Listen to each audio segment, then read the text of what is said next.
मंडळी, तुम्ही सुद्धा छोलेची भाजी एकाच पद्धतीने बनवता. ही रेसिपी बघितल्यावर तुम्ही या पद्धतीने एकदा नक्की बनवून बघा.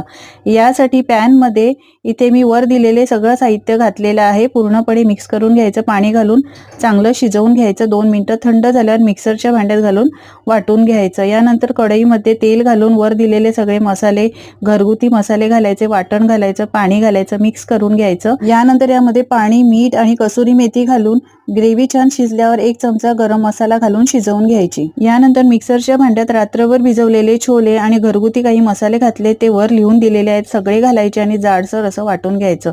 आता हे वाटून घेतलेलं वाटण आहे ते एका बाउलमध्ये काढून असे छान कोफ्ते बनवून घ्यायचे. बनवलेले कोफ्ते, यानंतर हे कोफ्ते आहेत ते लो फ्लेमवर चांगले कुरकुरीत होईपर्यंत तळून घ्यायचे. गॅसची फ्लेम फास्ट करायची नाही, नाहीतर हे आतमध्ये कच्चे राहतात. आता जेवताना हे ग्रेव्हीमध्ये घालून सर्व करायचे. बनवून बघा. रेसिपी आवडली तर लाईक शेअर करा.